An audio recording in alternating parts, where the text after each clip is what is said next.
Hello बच्चों, स्वागत हमारे यूट्यूब चैनल फिजिक्स विद के उत्तम में। और आज हम लोग 11th क्लास की फिजिक्स में नए चैप्टर स्टार्ट करने जा रहे हैं। चैप्टर का नाम है गति के नियम यानी लॉ ऑफ मोशन।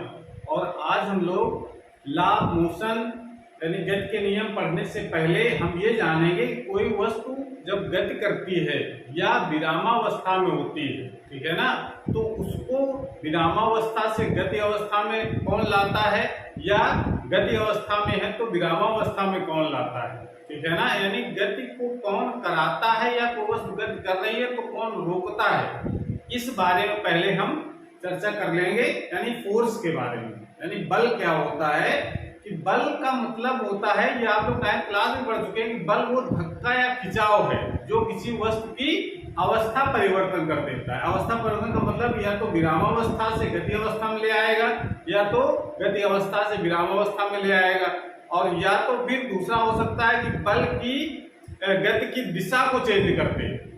तो ये जो भी कुछ हो रहा है, यानी गति को गति अवस्था से विरामावस्था में लाना, ठीक है ना, या विरामावस्था से गति अवस्था में लाना, या फिर गति की दिशा को बदलना, ये जो कर रहा है उसको हम लोग बल कहते हैं, यानी फोर्स।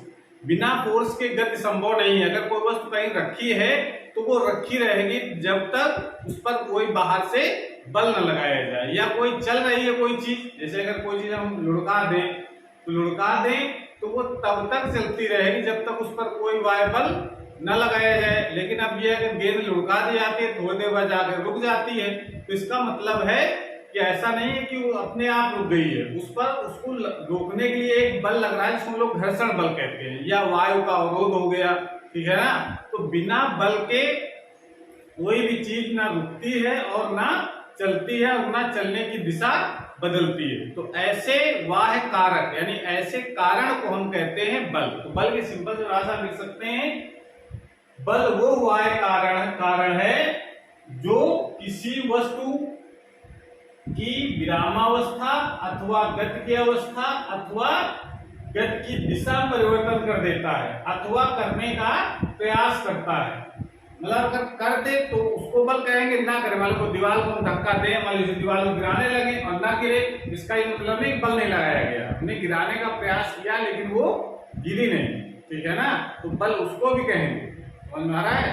तो जैसे कोई खिलाड़ी है, क्रिकेट का खिलाड़ी है, वो जैसे ही कोई बॉलर अगर गेंद फेंकता है तो बल्लेज क्या करता है, फोर्स लगाकर उसकी डायरेक्शन को बदल करके वो चौका छक्का मारता है। तो बल्ले से क्या लगाता है, फोर्स, जो फोर्स लगाकर उसकी दिशा को बदल देता है। तो दिशा भी बिना फोर्स के यानी बिना बल के चेंज नहीं होती है, ठीक है ना। तो किसी वस्तु को गति से विरामावस्था में या विरामावस्था से गति अवस्था में या गति की दिशा को बदलने के लिए जो कारण है या जो भी कारक है उसको हम लोग कहेंगे फोर्स, ठीक है ना। अब फोर्स के प्रकार तो बहुत सारे हैं, उसकी तो गिनती आप करेंगे तो ये सैकड़ों में निकलेगी, लेकिन जो उनको कैटेगराइज किया गया उसको मुख्यतः दो भागों में विभाजित करते हैं। अब बहुत सारे बलों के नाम सुन रखे होंगे या सुनेंगे आगे चल के, घर्षण बल, गुरुत्वाकर्षण बल, विद्युत बल, चुंबकीय बल, श्यान बल और कंजर्वेटिव फोर्स यानी संरक्षी बल, असंरक्षी बल, ठीक है ना, केंद्रीय बल। ऐसे बहुत सारे बल हैं जिनके बारे में हम लोग आगे पढ़ेंगे, ठीक है ना। थोड़ा बहुत इसके पहले पढ़ भी रखा होगा 9th 10th क्लास में। तो लेकिन वो उनको हम दो प्रकार के बलों में विभाजित कर सकते हैं। एक कौन सा बल, संपर्क बल यानी कांटेक्ट फोर्स। कांटेक्ट फोर्स का मतलब होता है कि जब एक वस्तु दूसरे वस्तु पर अगर बल लगा रही तो वो संपर्क में आए, ठीक है ना, बिना संपर्क में आए वो फोर्स ना लगे। जब एक वस्तु दूसरे वस्तु के संपर्क में आकर के बल लगाती है तो उस बल को कहा जाता है संपर्क बल यानी कांटेक्ट फोर्स, है दूसरे कांटेक्ट में आए। जैसे किसी फुटबॉल के खिलाड़ी को अगर गेंद को किक करना है, उसको मारना है, तो पैर उस बॉल पर टच करना पड़ेगा तभी उस पर फोर्स लगेगा, ठीक है ना। या बल्ले से गेंद को मारना है, ठीक है ना, तो बल्ले को गेंद के संपर्क में आएगी तभी गेंद जाएगी। वो ऐसा तो नहीं दूर से दिखा दिया बल्ला और चली गई गेंद। तो इसका जब तक ये संपर्क में नहीं आएंगे तब तक ये बल कार्य नहीं करता, तो ऐसे बल को हम लोग कहते हैं संपर्क बल। ठीक है ना, जैसे घर्षण बल हो गया। ठीक है ना, ये हम लोग पढ़ना है इसी चैप्टर में, डिटेल में पढ़ेंगे हम लोग घर्षण बल। श्यान बल भी हम लोग 11th क्लास में पढ़ेंगे। और ये तो बल्ले से गेंद को हिट करना, ये भी संपर्क बल हो गया। फुटबॉल को किक मारना, ये भी संपर्क बल हो गया। बिना कांटेक्ट किए तो संभव नहीं है। दूसरा टाइप है असंपर्क बल। असंपर्क बल जैसे गुरुत्वाकर्षण बल। गुरुत्वाकर्षण बल क्या होता है कि ये दूर से भी लगता है। ये न्यूटन ने बताया कि जब कोई दो पिंड दूर दूर रखे हो तो एक दूसरे को हमेशा आकर्षित करते हैं। वो संपर्क नहीं आते तब भी एक दूसरे को कौन सा बल लगाते हैं? आकर्षण बल। ठीक है ना, उसको हम लोग गुरुत्वाकर्षण कहते हैं। ये भी हम लोग 11th क्लास में ही पढ़ेंगे। ठीक है ना, आगे चैप्टरों में विद्युत बल। विद्युत बल का मतलब आवेशों के बीच जब कोई बल कार्य करे, दो आवेश, एक प्लस एक माइनस, हम लोग जानते हैं प्लस माइनस हमेशा एक दूसरे को अट्रैक्ट करते हैं। यानी आकर्षण बल, दो आवेश दूर दूर रखे हैं, एक प्लस एक माइनस, एक दूसरे अपने आप पीछे की तरफ बल लगाएंगे। यानी प्लस आवेश और माइनस आवेश ये हमेशा एक दूसरे को क्या करेंगे? आकर्षित करेंगे। ये अगर एक प्लस का हो, एक दूसरा भी प्लस का हो तो एक दूसरे को प्रतिकर्षित करते हैं। इसको हम अगर एक माइनस का दूसरा माइनस का तो भी प्रतिकर्षित करेंगे। तो अगर विपरीत प्रकार के अगर बल हैं तब तो आकर्षण बल, और समान प्रकार के अगर बल हैं तो उनके भी प्रतिकर्षण बल कार्य करता है। ऐसे बल को क्या कहते हैं हम लोग? विद्युत बल। ये हम लोग 12th क्लास में पढ़ेंगे इन बलों के बारे में। और चुंबकीय बल, चुंबकों के बारे में तो पढ़ रखा होगा कि जब दो ध्रुव आमने सामने रखे होते हैं, जैसे अगर एक चुंबक रखें जिसमें दो ध्रुव होते हैं N और S, ये तो पता है। दोनों के ध्रुव अगर समान प्रकार के हैं आमने सामने, यानी S और S दोनों उत्तरी ध्रुव दक्षिणी ध्रुव होते हैं, उसमें अगर दक्षिणी ध्रुव सामने सामने तो एक दूसरे क्या करेंगे? ये प्रतिकर्षित करते हैं। ठीक है ना, या दोनों में से अगर एक ध्रुव S का हो और एक N का हो, ठीक है ना, एक N और एक S, तो क्या करेंगे? एक दूसरे को ये आकर्षित करते हैं। तो ये जो बल होता है उसको हम चुंबकीय बल कहते हैं। समझ में आ रहा है? तो ये भी हम लोग 12th क्लास में पढ़ा जाएगा। बाकी जो बल हम लोगों ने घर्षण बल, श्यान बल, गुरुत्वाकर्षण बल, ये सब हम अभी इसी क्लास में पढ़ेंगे हम लोग आगे चैप्टरों में। ठीक है ना, तो इस तरीके से दो टाइप के बलों को विभाजित कर सकते हैं, संपर्क बल और असंपर्क बल, कांटेक्ट फोर्स और नॉन कांटेक्ट फोर्स। बिना संपर्क में आए एक दूसरे के जो बल लगे उसको कहेंगे हम लोग असंपर्क बल, और जो संपर्क में आने पर जो बल लगे उसको कहा जाता है संपर्क बल, यानी कांटेक्ट फोर्स कहा जाता है। ठीक है, जब दूसरे को टच करेगा तब बल लगेगा तो उसको संपर्क बल कहेंगे। ठीक है, नोट कर लीजिए इसको, नोट कर लिया। उसके बाद हम जानते हैं बल का सूत्र क्या होता है। बल का सूत्र, बल का मात्रक, ये सब कुछ हम लोग जानेंगे।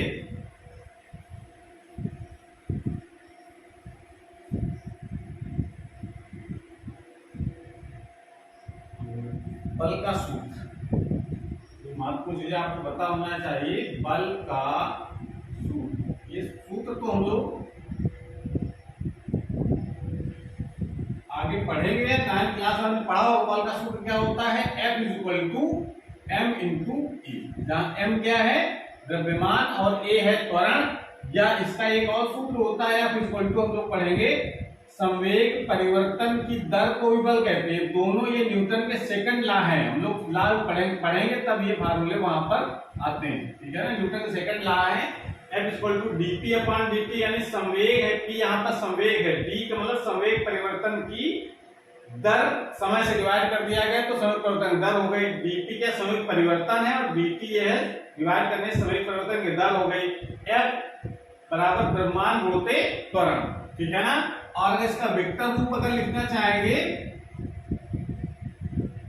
इसका वेक्टर रूप अगर लिखेंगे तो F चूंकि एक सदिश राशि है तो इसका फार्मूला हम लोग इस प्रकार से लिखते हैं वेक्टर फॉर्म में, और नारायण, या इसको हम लोग इस प्रकार से लिख देते हैं F, संवेग भी एक सदिश राशि है, इस प्रकार से भी लिख देते हैं। संवेग परिवर्तन की दर को बल कहते हैं, या द्रव्यमान और त्वरण के गुणनफल को बल के बराबर कहा जाता है। तो इसका सूत्र है, आप लोगों ने पढ़ रखा होगा 9th क्लास में। और दूसरा इसमें लिख सकते हैं बल एक सदिश राशि, बल एक सदिश राशि है जिसका विमीय सूत्र भी आप लोग निकाल लिया होगा। क्या होता है विमीय सूत्र? विमीय सूत्र बताओ, MLP-2 होता है, ठीक है ना। विमा तो अभी मात्रक हम लोग पढ़ेंगे, या पढ़ा होगा आपने पहले, तो उस मात्रा से विमा निकाल सकते हैं, ठीक है ना। अगर नहीं निकालना आता है तो आप जो है ये विमाओं वाला चैप्टर आप पढ़ लेंगे तो विमा निकालना आ जाएगा, ठीक है। इसको नोट कर लें। और उसके बाद इसके मात्रक जरा देखते हैं, बल के कौन कौन से मात्रक होते हैं।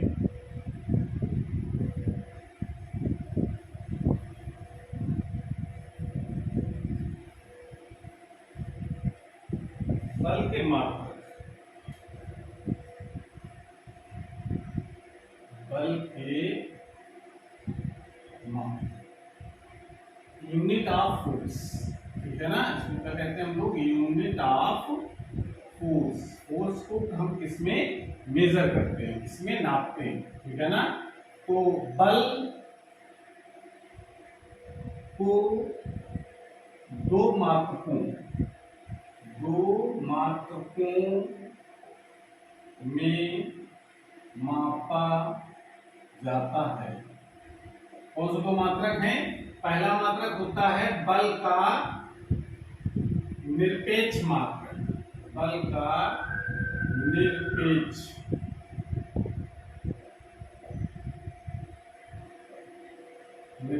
मात्रक, एब्सोल्यूट यूनिट, क्या कहते हैं इसको? Absolute unit of force. ये कौन से मात्रक होते हैं? तो एसआई मात्रक, इसका बल का क्या हो जाएगा? इस मात्रक में बल एसआई मात्रक, एसआई मात्रक होता है न्यूटन, ठीक है ना। अथवा इसी का हम लोग दूसरा भी नाम मात्रक लिखते हैं, किलोग्राम मीटर प्रति सेकेंड स्क्वायर। कैसे बना है ये सूत्र? अभी हम लोग लिखा था ना, ये सूत्र कहां से बन गया? ये मात्रक, ये F=ma वाला सूत्र लिखा था। द्रव्यमान का मात्रक, त्वरण का मात्रक, द्रव्यमान का मात्रक किलोग्राम, त्वरण का मात्रक मीटर पर सेकेंड स्क्वायर। तो ये इसका किलोग्राम मीटर पर सेकेंड स्क्वायर, इसको लोग न्यूटन कहते हैं, ठीक है ना। ये न्यूटन वैज्ञानिक थे हमारे, उन्हीं के नाम पर इस बल का मात्रक रखा गया है। तो एसआई जो मात्रक होता है, बल का एसआई मात्रक न्यूटन अथवा किलोग्राम, और सीजीएस पद्धति में जो मात्रक होता है,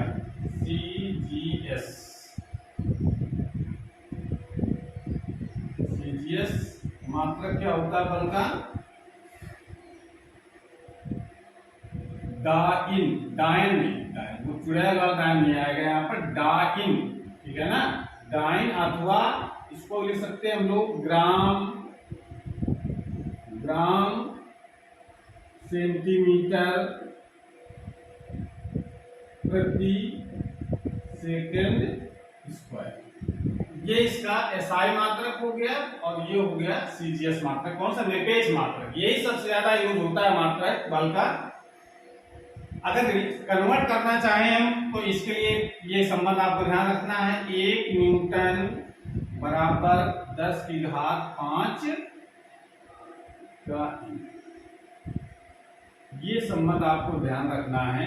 इसको चेंज कर सकते हैं भाई, अगर किलोग्राम मीटर पर सेकंड स्क्वायर को ग्राम सेंटीमीटर स्क्वायर में चेंज कर दो तो 10 की घात 5 आ जाएगा भाई। किलोग्राम में 1 किलोग्राम में कितने ग्राम होते हैं? 1000 है, 1000 का मतलब हो गया 10 की घात 3, और मीटर में होते हैं 100 सेंटीमीटर, तो 10 की घात 2, तो 10 की घात 3, 10 की घात 2 गुणा करोगे 10 की घात 5 हो जाएगा, ठीक है ना। तो इस प्रकार इसको कन्वर्ट कर सकते हैं हम लोग, सीजीएस को एमकेएस एसआई पद्धति, एमकेएस पद्धति भी कहते हैं इसको, किलोग्राम मीटर पर स्क्वायर को एमकेएस पद्धति में भी कहा जाता है इसको, ठीक है। और दूसरा जो मात्रक होता है इसको कहा जाता है बल का गुरुत्वीय मात्रक। क्या कहते हैं? गुरुत्वीय मात्रक, ग्रेविटेशनल यूनिट, गुरुत्वीय मात्रक, ठीक है। इसमें हम लोग बल किसमें नापते हैं, तो इस मात्रक में अगर नापेंगे तो एसआई जो मात्रक होगा इसका, साई मात्रक है ना, वो होता है किलोग्राम भार। और जो सीजीएस मात्रक होता है, सीजीएस पद्धति में जो मात्रक होता है वो होता है ग्राम भार, ठीक है ना, ग्राम भार। अगर चेंज करना चाहें किलोग्राम भार को, अगर न्यूटन चेंज करना चाहें तो 1 किलोग्राम भार, ये आपको न्यूमेरिकल में जरूरत पड़ेगी इनको, 1 किलोग्राम भार बराबर होता है जी न्यूटन। जी का मान अगर 10 कहीं लिखा है तो 10 न्यूटन हो जाएगा, 9.8 लिखा है तो 9.8 न्यूटन हो जाएगा। जो भी न्यूमेरिकल दे रखा उस हिसाब से किलोग्राम, 1 किलोग्राम भार में जी न्यूटन होते हैं, ठीक है ना, या 9.8 न्यूटन, या अगर जी का मान 10 दिया तो 10 न्यूटन लिख देंगे। या 1 ग्राम भार, 1 ग्राम भार बराबर होता है 980 डाइन, 180 डाइन, ठीक है। तो इस प्रकार से ये संबंध भी हमको याद रखने हैं, इसकी जरूरत न्यूमेरिकल में पड़े। और आपको पता होना चाहिए कि किलोग्राम भार को न्यूटन में किस प्रकार से चेंज करते हैं, ठीक है ना। तो इस प्रकार से ये तो बल के मात्रक हो गए, ठीक है ना। तो बल के बारे में आपको इतना पता होना चाहिए, ठीक है ना। बल का फार्मूला, बल का मात्रक, बल की परिभाषा, बल एक सदिश राशि है कि अदिश राशि है, ये सब कुछ हम लोग जानने के बाद हम लोग फिर एक नए डिफिनेशन की तरफ चलेंगे, इसका नाम है जड़त्व, ठीक है। बहुत इंपॉर्टेंट है, इसको जड़त्व को समझना है कि जड़त्व है क्या, ठीक है ना। तो गैलीलियो ने जड़त्व के बारे में बताया था कि जड़त्व क्या है। जड़त्व एक किसी भी पदार्थ का एक ऐसा गुण है जो उसकी अवस्था परिवर्तन का हमेशा विरोध। अवस्था परिवर्तन विरोध का मतलब कोई वस्तु अगर चल रही है तो वस्तु, सभी वस्तुओं में एक गुण पाया जाता है कि कोई वस्तु अगर चल रही है तो वो गुण उस वस्तु को चलाते रहने का प्रयास करती है, ठीक है ना।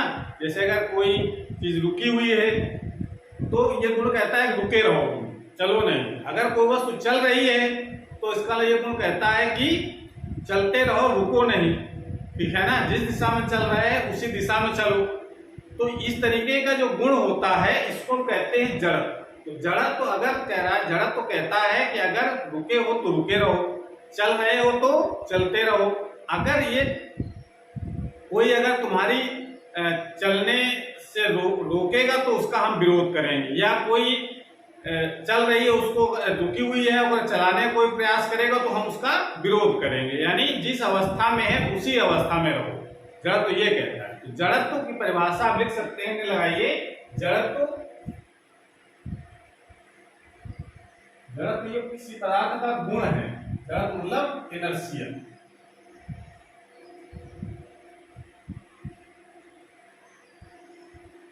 इसकी परिभाषा लिख सकते हैं, किसी वस्तु का वह गुण जिसके कारण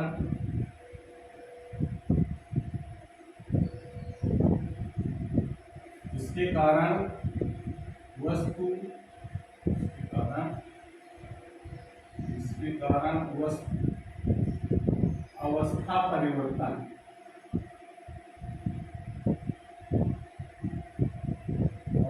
परिवर्तन का विरोध करती है। किसी वस्तु का वह गुण जिसके कारण वस्तु अवस्था परिवर्तन का विरोध करती है जड़त्व कहलाता है, जड़त्व कहलाता है। ये है, मतलब कोई वस्तु अगर चल रही है तो जड़त्व कहता है चलती रहो, रुको नहीं, ठीक है ना। अगर रुकोगे तो उसका हम विरोध करेंगे, जो भी रोकने का प्रयास करेगा उसका हम विरोध करेंगे। या कोई वस्तु चल रही है तो विरोध, अगर रुकी हुई है तो रुकी रहो, अगर चलने का प्रयास तो उसका विरोध, मतलब जिस पोजीशन में है बस उसी पोजीशन में रहे, ऐसे गुण को कहा जाता है जड़त्व कहते हैं। ठीक है ना। तो जड़त्व दो प्रकार का होता है। जड़त्व तीन प्रकार का होता, जो तीन प्रकार का होता है। नंबर 1 विराम का जड़त्व, विराम का जड़त्व है ना। दूसरा होता है, जैसे आप देख सकते हैं इसमें एग्जाम्पल, चलिए एग्जाम्पल बाद बताते हैं आपको। दूसरा गति का जड़त्व, गति का जड़त्व। और तीसरा होता है दिशा का जड़त्व, दिशा का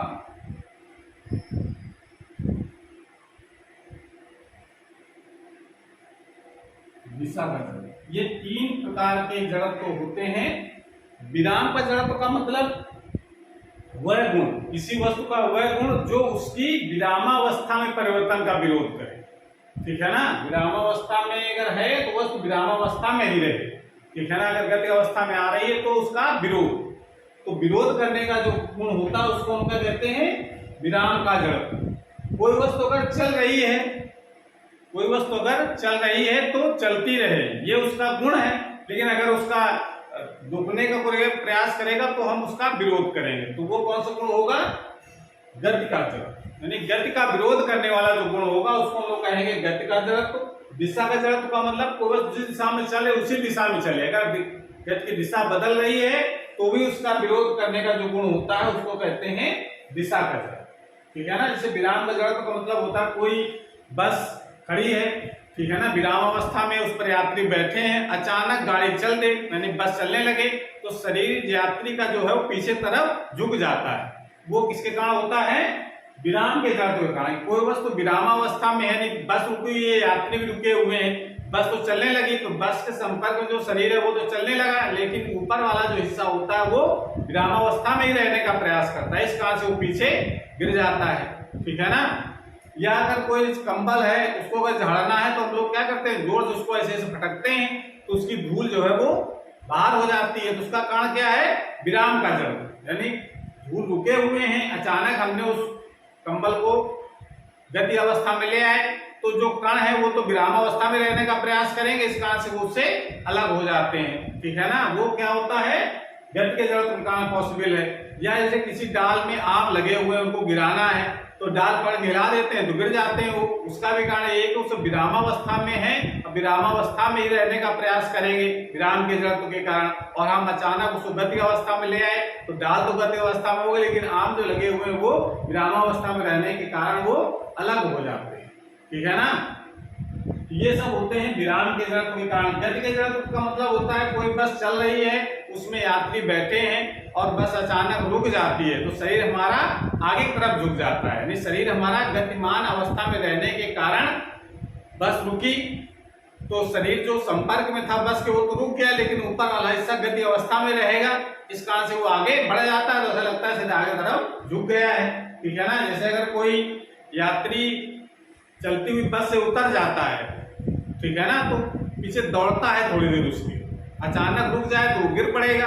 क्यों, क्योंकि शरीर जैसे ही उतरेगा बस से तो शरीर की स्पीड बस की स्पीड के बराबर होगी, और अगर हम एकदम से रुक जाएं तो क्या होगा, पैर तो रुक जाएंगे लेकिन ऊपर वाला हिस्सा वो गतिमान अवस्था में रहेगा, आगे तरफ झुकेगा और हम गिर पड़ेंगे। तो ये किसके कारण होता है, गति का जो जड़त्व होता है उसके कारण पॉसिबल है। ठीक है ना। तो जड़त्व का मतलब यही है कि जड़त्व का मतलब है जिस अवस्था में है उसी अवस्था में रखने का प्रयास करता है जड़त्व। दिशा का जड़त्व यह है कि बस अगर चली जा रही है उसमें यात्री बैठे हैं और बस अचानक अगर दाएं तरफ मुड़ जाती है, ठीक है ना, अगर मान लो इस तरफ ऐसे मुड़ गई दाहिने तरफ तो पूरा शरीर हमारा बाएं तरफ झुक जाता है। ठीक है ना। तो जिसका वो सीधा जाने का प्रयास करता है, जिस दिशा में जा रहा है उसी दिशा में बस जा रही थी पहले और अचानक वो दाहिने तरफ मुड़ गई तो शरीर हमारा तो सीधे जाने का प्रयास करेगा, क्योंकि अवस्था परिवर्तन तो पॉसिबल नहीं है ऐसे। ठीक है ना, जो हमेशा विरोध करने का गुण जो होता है जड़त्व में, उसके कारण शरीर सीधा चलने का प्रयास करेगा, जिसके कारण शरीर लगता है कि वो बाएं तरफ झुक गया है, ठीक है ना, तो यानी मोड़ के अपोजिट दिशा में हमेशा झुकता है, ठीक है। तो ये सब दिशा का जड़त्व के कारण पॉसिबल हो पाता है, ठीक है ना। तो ये सब एग्जाम्पल है, एग्जाम पूछ लिए जाते हैं कि क्या कारण है कि चलती हुई बस अचानक रुक जाती है तो शरीर हमारा आगे तरफ झुक जाता है, तो किसके कारण? जड़त्व के कारण, ठीक है ना। या रुकी हुई बस अचानक चल देती है तो शरीर हमारा पीछे तरफ झुक जाता है, किसके कारण? जड़त्व के कारण। या शरीर दाएं तरफ बस मुड़ती है तो हमारा शरीर बाएं तरफ झुक जाता है, उसके कारण जड़त्व। जड़त्व के बहुत सारे कारण ऐसे हैं, जैसे का हथौड़ा, कभी कभी आपने देखा होगा कील ठोकने वाले जो मिस्त्री होते हैं उनका हथौड़ा अचानक अगर उखड़ने लगता है, ठीक है ना, तो उसको क्या करते हैं हम लोग, ठोकते ठोकते एकदम से जैसे ऐसे ठोक रहे हैं, अब जब देखा उखड़ने वाला थोड़ा ऊपर वाला हिस्सा है तो उसको एकदम ऐसे पटक देते हैं जमीन में, तो एकदम चिपक जाता है उसमें, वो भी किसके कारण? जड़त्व के कारण है, वो गति के जड़त्व के कारण। जैसे अचानक लाए तेजी से तो हथौड़ा और उसका जो हैंडल है दोनों साथ साथ आ रहे हैं, हैंडल को रोक दिया तो हथौड़ा जो है गति अवस्था में होने का गतिमान रहता है और उस कारण से वो और अंदर चला जाता है। ये सब कारण होते हैं जड़त्व के कारण। तो जड़त्व का मतलब हो गया कि कोई वस्तु जिस अवस्था में है उसी अवस्था में रहने का प्रयास करती है, इस गुण को कहा जाता है जड़त्व कहते हैं। अगर उसका परिवर्तन होगा तो विरोध करेगा, ये जड़त्व, ठीक है। तो परिभाषा हम इस प्रकार से लिख देते हैं, किसी वस्तु का वह गुण जिसके कारण वस्तु अवस्था परिवर्तन, अवस्था मतलब गति अवस्था, विरामावस्था या दिशा में अगर परिवर्तन हो रहा है तो उसका विरोध करने का जो गुण होता है उसको हम कहते हैं जड़त्व। तीन प्रकार का जड़त्व हम लोगों ने पढ़ लिया, एग्जाम्पल भी हम लोगों ने देख लिए, ठीक है ना। अब जो महत्वपूर्ण चीज इसमें जानना है जड़त्व के बारे में वो है कि जड़त्व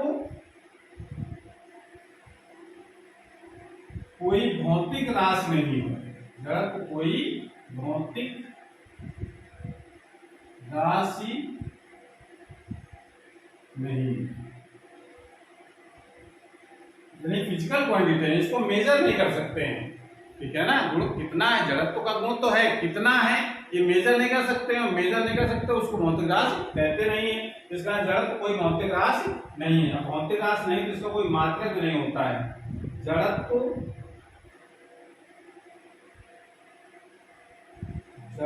का कोई मात्रक तथा विमा, मात्रक तथा विमा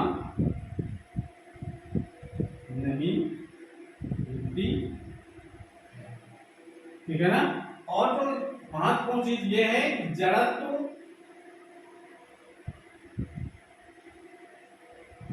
वस्तु के द्रव्यमान मास, वस्तु के द्रव्यमान के अनुक्रमानुपाती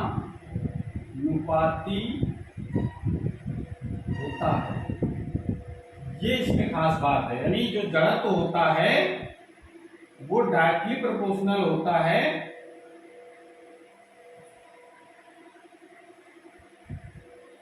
द्रव्यमान, द्रव्यमान जिसका ज्यादा होगा उसका जड़त्व उतना ही ज्यादा।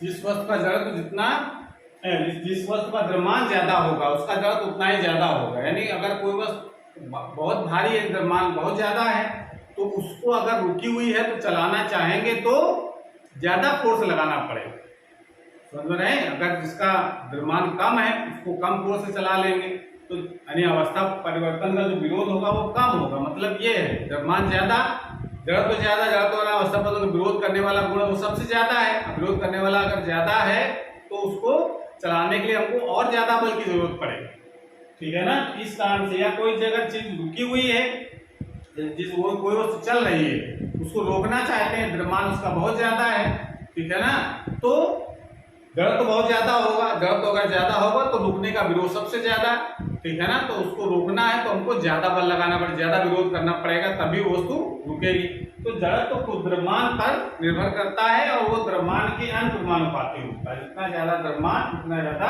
जड़त्व, ठीक है ना। तो इतनी चीजें आपको जानना था आज शुरुआत में, और उसके बाद हम लोग पढ़ेंगे गति के नियम। ये हम लोग अगले वाले क्लास में पढ़ा जाएगा, गति के नियम क्या होते हैं, ठीक है ना। तो आज क्लास हमारी यहीं पर समाप्त होती है। अगर ये वीडियो अच्छा लगा हो तो उसको लाइक करें, अपने दोस्तों को शेयर करें, और अगर चैनल अभी तक सब्सक्राइब नहीं किया है तो चैनल को सब्सक्राइब करें, जिससे मैं जो वीडियो अपलोड हो उसकी नोटिफिकेशन आपके पास सबसे पहले पहुंच जाए। पढ़ाई करते रहिए। Thank you.